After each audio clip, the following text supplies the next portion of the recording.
Welcome back, viewers. Let's involve the participants on the left side. Sanover, would you like to ask a question? जी, sure. Sir मेरा question आपसे ये है कि जो अल्लामा इकबाल का जो कॉन्सेप्ट था खिलाफत के बारे में, उस पर अगर आप थोड़ी सी रोशनी डाल दें। देखिए बेटा, ये बात तो बिल्कुल वाज़ेह है कि अल्लामा इकबाल के दिल भी खून के आंसू रोया था खिलाफत के ख़त्म होने पे। हमने उनकी शायरी आपको सुनाई है, उनके पैगामात ने, उनकी दावत ने आग लगाई हुई थी पूरे हिंदुस्तान में खिलाफत के हवाले से एक एक बात। लेकिन अल्लामा इकबाल एक फ़लसफ़ी, एक फ़िलासफ़र, एक दूरबीन, एक दरवेश, एक फ़कीर, एक कई सौ साल आगे देखने वाले वजूद अल्लाह की तरफ से तोहफे के तौर पर हमें दिए गए। अल्लामा इकबाल प्रैग्मेटिक थे, उन्होंने इस मसले का हल भी बताया। फिर आपकी किताब reconstruction of religious thought in Islam अगर उठा के देखिए तो उसमें उसका हल ये बताते हैं कि अगर मुसलमान ममालिक अब टूट के छोटे छोटे मुल्कों में तब्दील हो ही गए तो हर मुसलमान अपनी जगह पर अपने आप को पहले रीऑर्गेनाइज करे। तो देखिए खिलाफत के जवाल के बाद, खिलाफत का जवाल हुआ किस लिए था? इसलिए कि पूरे मुसलमान दुनिया में इन्हितात था। पूरी मुसलमान दुनिया में ना मिलिट्री ताकत थी, ना एकेडमिक्स थी, ना तालीम थी, ना इल्म था, ना हेल्थ थी, ना हमारे पास यूनिवर्सिटी थी, ना कॉलेजेस थे। कोई वजह थी जिसकी वजह से खिलाफत तबाह हुई है कि दुश्मन हमारे ऊपर पहुंच गए। तो अल्लामा इकबाल का कॉन्सेप्ट यह है कि पहले हर मुसलमान मुल्क अपने आप को रीऑर्गेनाइज करे, अपने आप को दुरुस्त करे और इस तरह बिहेव करे कि जैसे एक बड़ी खिलाफत के ये सूबे हैं और बाद में इंशाअल्लाह ये आपस में कोऑर्डिनेट कर सकते हैं। ये तसव्वुर इकबाल का उन शायरी में बड़ा वाज़ेह है कि एक हो मुस्लिम हरम की पासबानी के लिए, नील के साहिल से लेकर ताबा के काशगर, ये तो कॉन्सेप्ट दे दिया है उन्होंने। वो दोबारा वही चाहते हैं कि खिलाफत स्टैब्लिश हो, एक हो मुस्लिम हरम की पासबानी के लिए, और होंगे इंशाअल्लाह। लेकिन फॉरेन पॉलिसी, उनके डिफेंस, उनकी इकोनॉमी इकट्ठी हो सकती है। बेशक अंदर की एडमिनिस्ट्रेशन फिलहाल वो अपने आप मैनेज करें। ये कॉन्सेप्ट यूरोपियन यूनियन ने अडॉप्ट किया है, नॉर्थ अमेरिकन यूनियन इसको अडॉप्ट कर रही है। पूरी दुनिया में बड़े बड़े ब्लॉक्स बन रहे हैं, कलेक्टिव सिक्योरिटी अरेंजमेंट हो रहा है। जब ये सारे कुफ्र का निजाम ये काम कर सकता है तो मुसलमानों को क्या प्रॉब्लम है? यही कॉन्सेप्ट इकबाल ने दिया है कि collective security arrangement, collective economic arrangement साथ साथ ये मुसलमान मुल्कों के अलग होते हुए भी कायम किया जा सकता है। और फिलहाल अपने अपनी जगहों पर हमें जो काम करने की जरूरत है, पाकिस्तान हमारा बेस है, हम पहले यहां काम करेंगे। जी, Ehsanullah, you'd like to ask something? Thank you ma'am. Sir मेरा आपसे क्वेश्चन ये है कि खिलाफत उस्मानिया के टूटने से उम्मत मुस्लिमा को क्या नुकसान पहुंचा? देखिए एहसान, नुकसान उस खानदान को क्या नुकसान पहुंचता है जिसका बाप इंतकाल कर जाए, जिसके बच्चे यतीम हो जाए। उम्मत मुस्लिमा के साथ यही मामला हुआ है। उसके बाद हमारा कोई पुरसाने हाल नहीं है। हम उन नुकसानात की बात नहीं करेंगे कि जो इसराइल की रियासत बनने के नतीजे में हुआ। हम उस नुकसानात की बात नहीं करेंगे कि पूरी दुनिया के मुसलमानों पर फिर दोबारा से नौआबादी साम्राज्य निजाम कायम होना शुरू हो गया।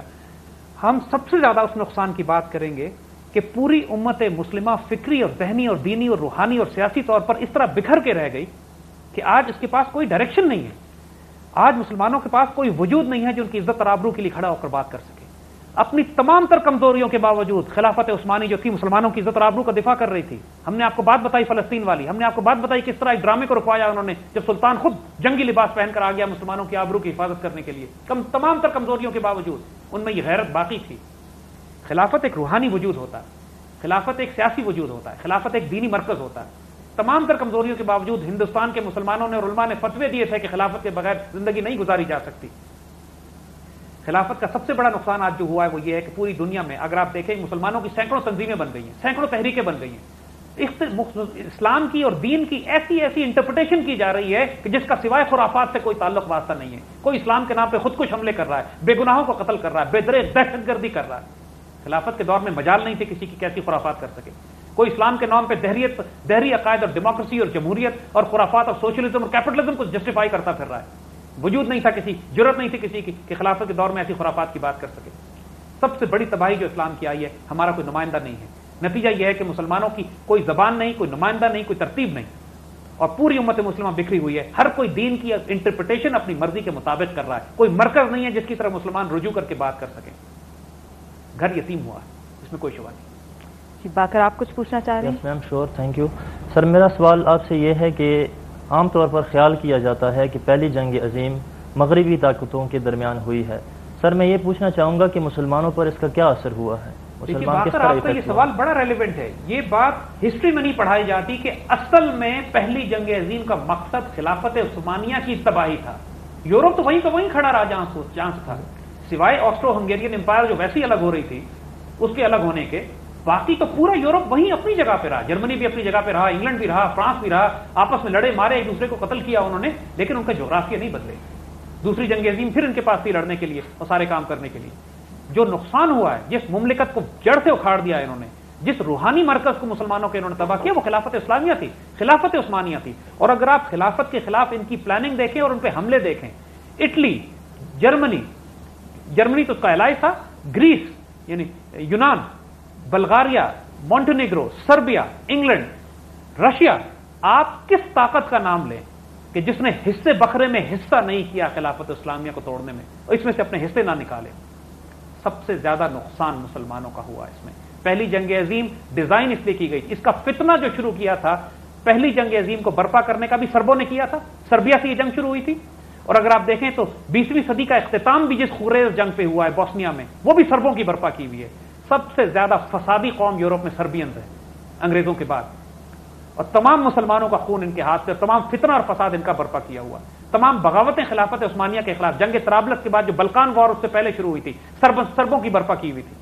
ساری پہلی جنگ عظیم شروع سربوں نے کرائی جب آسٹرو ہنگیرین امپائر کے ولی عہد کو انہوں نے قتل کر دیا، جس کے نتیجے میں جنگ برپا ہوئی اور خلافت عثمانیہ کو اس میں گھسیٹ لیا گیا. سب سے زیادہ خطرہ، نقصان، تکلیف، دکھ پوری امت مسلمان کو پہلی جنگ عظیم سے ہوا ہے. وہ جنگ جو ہم نے برپا نہیں کی، جو ہم پر برپا کی گئی، ہم کو گھسیٹ لیا گیا اس کے اندر. چلیں آخری سوال آپ سے میں پوچھ لیتی ہوں زید صاحب. آپ نے we have seen many half baked attempts at the revival of خلافت، لیکن آپ نے ابھی ہمیں پروگرام کے دوران بتایا کہ اب جو خلافت قائم ہوگی وہ خلافت راشدہ ہوگی. تو اس حوالے سے ہم مسلمانوں پہ کوئی ڈیوٹی ہے یا ہم صرف منتظر رہیں اس دور کے لیے؟ دیکھیے مریم، بہت زیادہ ڈیوٹی ہمارے اوپر ہے. ہمیں نہیں معلوم ہے کہ قیامت کب برپا ہوگی، لیکن قیامت برپا ہونے کی تیاری تو ہم نے کرنی ہے نا. ہمیں ہر شخص ذمہ دار ہے. جب ہمیں انتقال ہو گیا، جب ہم مر گئے تو ہمارے لیے قیامت ہو گئی. اسی طرح خلافت جب بھی اللہ چاہے گا قائم کرے گا، لیکن یہ ہماری ذمہ داری ہے کہ آج جو مسلمانوں کو تکلیف ہو رہی ہے، آج جو پوری دنیا پہ مسلمانوں کو نوچ بھچوڑ کے کھا رہے ہیں یہ کفار جو ہیں، ہر طرف سے ہر مسلمان ملک کو آکوپائی کیا ہوا ہے، ہر طرف بے دریغ مسلمانوں کا خون بہایا چلا جا رہا ہے. جو کیپیسٹی جس مسلمان میں ہے ریزسٹ کرنے کی، چاہے زبان سے کرے چاہے دل سے کرے، لیکن اس کے اخلاق، اس کے آداب جو شریعت کے مطابق ہے ہم نے مینٹین رکھنے ہیں. ہم لوگ کافر نہیں ہیں، نہ کافر ہمارے استاد ہیں، نہ ہم کفار کا طریقہ اختیار کرتے ہیں. ہمارے پاس نبوی طریقہ موجود ہے، سنت طریقہ موجود ہے، جہاں محبت، پیار، نرمی اور قواعد اور قاعدے موجود ہیں. اگر ہم نے مزاحمت بھی کرنی ہے تو ہم اس اعلیٰ کردار کے ساتھ مزاحمت کرتے ہیں جس طریقے سے حضور صلی اللہ علیہ وسلم نے فتح مکہ کیا تھا، یہ صلاح الدین ایوبی نے بیت المقدس شریف کو فتح کیا تھا. ہم اگر جنگ بھی کرتے ہیں تو ہم عادل اور غیرت مند دشمن ہوتے ہیں. اگر ہم مقابلہ بھی کرتے اور ہم دوست ہوتے ہیں تو معزز اور کریم مہمان اور دوست ہوتے ہیں. ہمارے اخلاق اور کردار حضور کی سنت سے وابستہ ہے. پھر ہم کیا کر سکتے ہیں ایز مسلم؟ جس مقام پر آپ ہیں، جو اختیار اللہ نے آپ کو دیا ہے، اپنی ڈیوٹی کیجیے. چاہے وہ یتیموں مسکینوں کو کھانا کھلانا ہو، چاہے وہ کلمہ حق بیان کرنا ہو، چاہے اگر میدان جنگ میں ہے ایسی جگہ پہ جہاں مسلمانوں کو مدد کی ضرورت ہے جا کے جہاد کرنا ہو. لیکن یاد رکھیے جہاد اور فساد میں فرق کیجیے گا، کیونکہ آج جو مسلمانوں کی آئیڈیالوجیز کرپٹ ہوئی ہیں، بہت ساری آئیڈیالوجیز ایسی ہیں کہ جو خلافت تو قائم کرنا چاہتی ہیں لیکن فسادی ہیں، خلافت تو قائم کرنا چاہتی ہیں لیکن خود کش حملوں کے ذریعے مسلمان ملکوں کو تباہ کر رہی ہیں. یہ وہی کام کر رہی ہیں کہ جو شریف مکہ نے کیا تھا، وہی کام کر رہی ہیں جو مصطفیٰ کمال نے کیا تھا. اندر سے مسلمان پہ ہاتھ اٹھائے، یہ جہاد نہیں ہے. جو مسلمان ممالک کو تباہ کرے، یہ مسلمان ممالک جو صوبے ہیں اس بڑی خلافت کے، اور خاص طور پہ پاکستان جس کا بہت بڑا رول ہے، جو پاکستان کی ریاست کے خلاف جنگ کرے گا، جو پاکستان کی ریاست کے مسلمانوں کو قتل کرے گا، یاد رکھیے گا فتنہ ہے، دشمن ہے، ابلیس کا کام تو کر سکتا ہے وہ، خلافت اللہ منہاج النبوہ کا کام وہ نہیں کر رہا.